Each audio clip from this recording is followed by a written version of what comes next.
Unscannable 33. Terrorism is the most powerful. But if you want to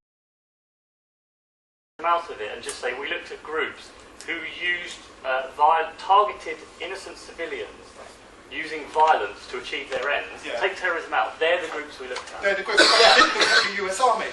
And they no, we did not. No, we did not look at the US Army. That's a different. That is a different. Well, people. No, it's well, it's engagement. Mean that I think you need to look at what they've done just recently. I see lots of innocent people have died. They don't use that. They don't. Oh, it was friendly fire, wasn't it? They don't. The American government doesn't use as a point of fact of its strategy the intentional targeting of innocent civilians. Now, when it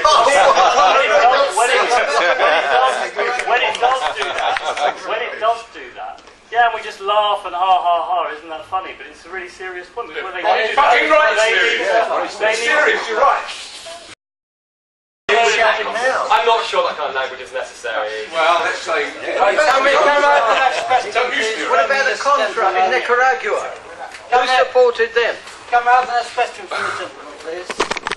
Yeah, you had your hand up. Hello. Yeah, I came to what I thought was a meeting on false flag terrorism and 9/11 tonight, and I've been quite shocked that it isn't about that. And listening to what you've got to say, I'm primarily concerned dismiss conspiracy theories as if it's some kind of influenza that affects the lower classes or people in extreme organisations.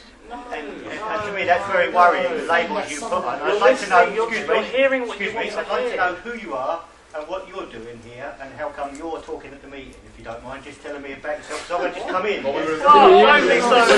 You should have got here on time, shouldn't you? Get out too. They were invited to Goldsmiths. I'm a Goldsmiths student, they were invited to Goldsmiths by me. Even more remarkable. Right, I think if I can interpret that question, what are your qualifications of physics I'm sorry, no, you're intervening in a clearly ideological way, and like Ian, no, you're not. No, you're not. We have both seen your reports about our report, which are extremely dismissive and critical. And I think credit to us too, in fact, for allowing you to be an impartial moderator when we know full well what you think about this. And anyone can go and look at what he's written about our report.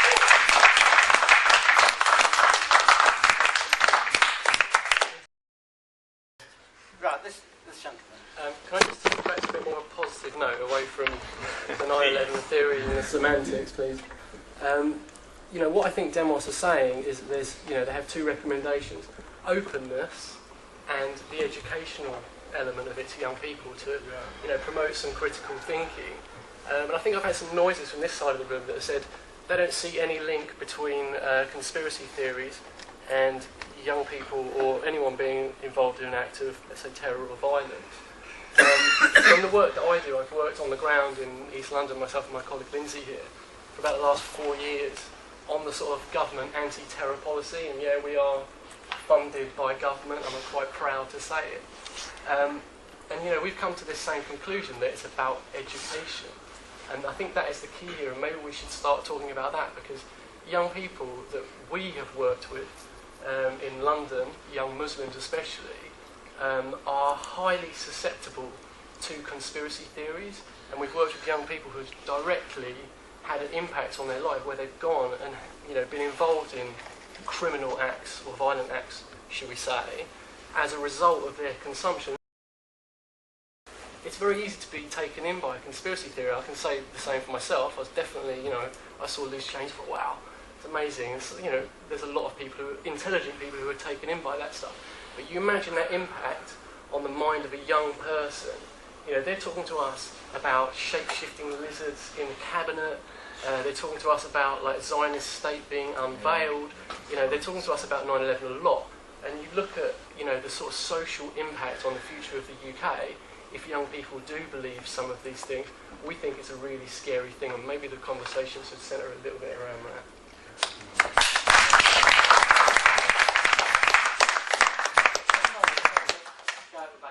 I was interested in the recommendation that the gentleman brought up of the report, which I think is actually something that everyone in the room, the recommendation at least, would broadly agree with, this idea of increased openness in government. And I was interested in, Carl, your idea about Saudi Arabia's more closed government leading to conspiracy theories being taken more seriously. I wondered if you felt that there has been a time historically within Britain, perhaps, where the relationship between scepticism of government and trust in government has been healthier than it is now, or whether you would say that the increased scepticism, which I'm sure you would agree to a degree is still healthy, that it's necessary to a degree, even if it leads to certain groups that perhaps neglect the truth to some extent.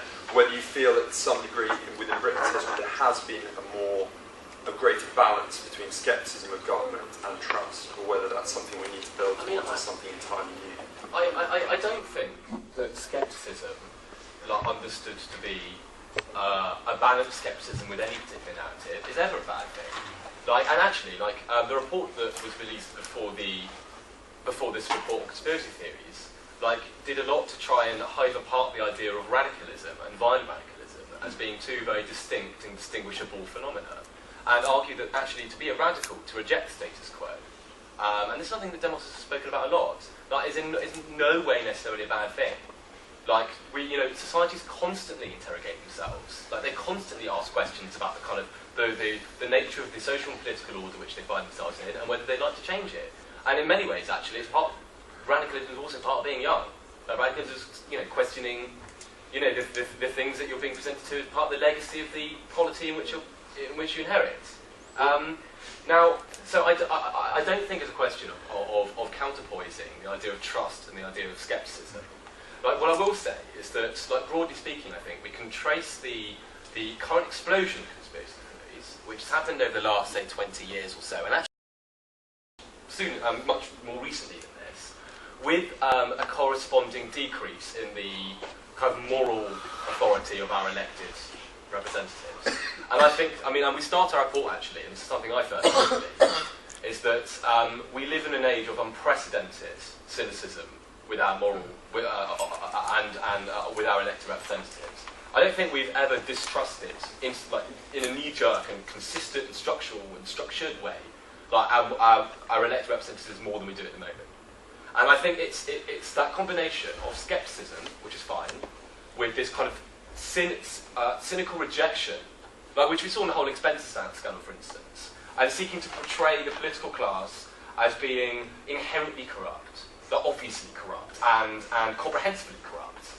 Not nuanced, not patchwork, not lots of individuals, some of whom may be corrupt, many of whom got into politics for the right reasons, but as a class and people, these are people that without colour, without subtlety, are a body.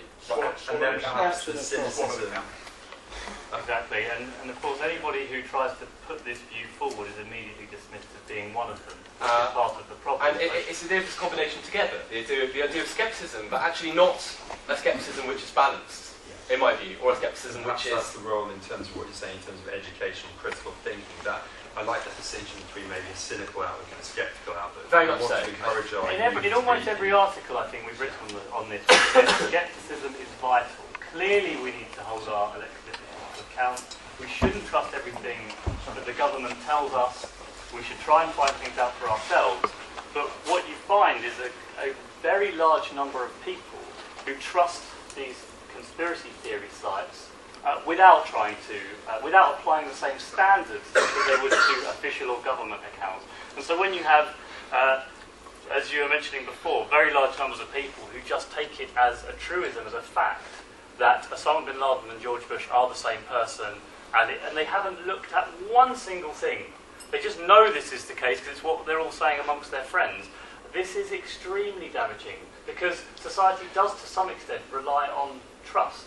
It does rely on us being sceptical, but it does rely also on us believing sometimes that we can get to some truth and that we can sometimes trust our elected officials to do things with a sceptical eye that we always watch them. Because what happens is if we think that the whole thing is one big conspiracy theory and a setup and the government is controlled by Zionists, then none of us are ever going to vote. None of us are ever going to do anything because it's all irrelevant. And then we really are in trouble.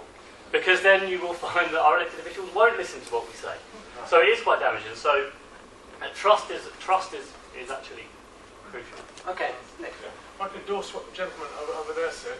The second enormously important and constructive recommendation of your DMOS report is understand bringing this up into a school debate. And I think that if we could have something like these kind of discussions allowed, with different views allowed, I think that would be enormously constructive. I'm feeling this from a bit of a lack of perhaps Islamic views being expressed, and obviously the current demonisation of the war on terror is against Muslims, and obviously in the great divide present in this room, there will be a difference of opinion as to what extent Muslims are actually engaged in terrorism.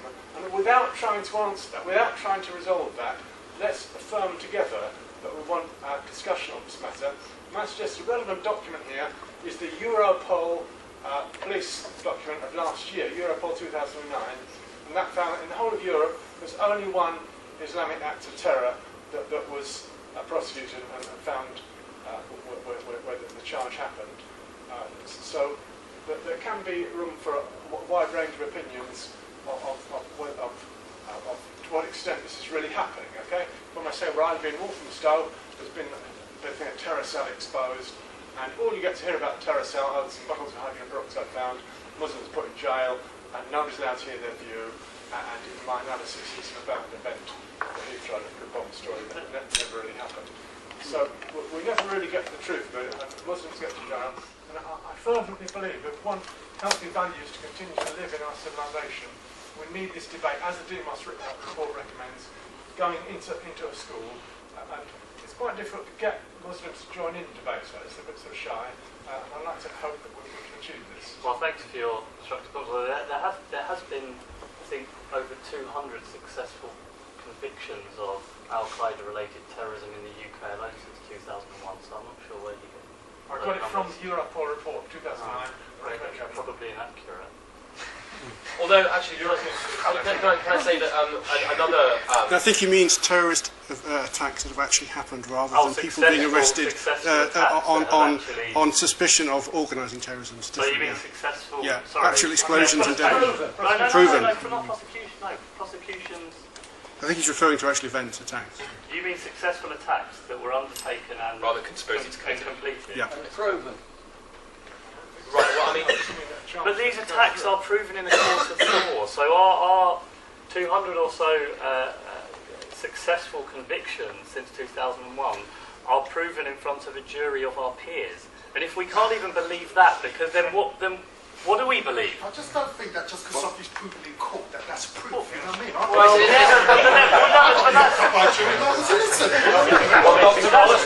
it's not everything, but that's the best that we have. Point on that issue. Gentleman over here. Yeah, I'll raise a couple of points. One about education. Obviously, you're insisting that your report is brought in to be discussed amongst children and students, etc., etc. And yet you define alternative discussion as a conspiracy theory that shouldn't be allowed into school. Okay.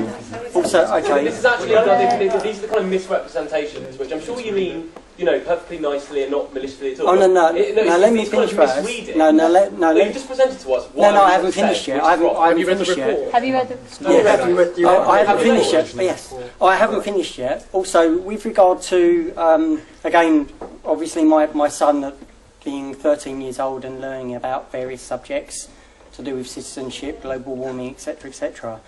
Obviously, there is an emphasis in the teaching of the curriculum linking wars to do with Afghanistan and Iraq to do with terrorism. Again, similar to your report that links terrorism with extremism, with conspiracy theories.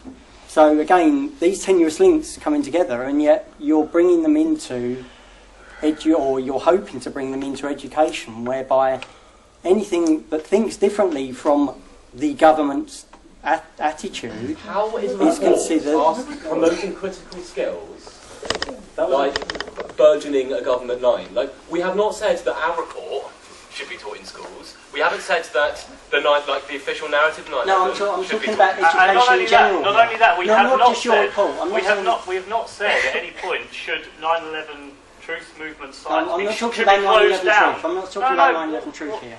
I'm talking about... But what you said is it was actually an important point because it was consistently raised. And the criticism of our proposal to have better critical thinking in relation to the net was immediately seen and jumped upon as being us trying to force... Unscannable 33.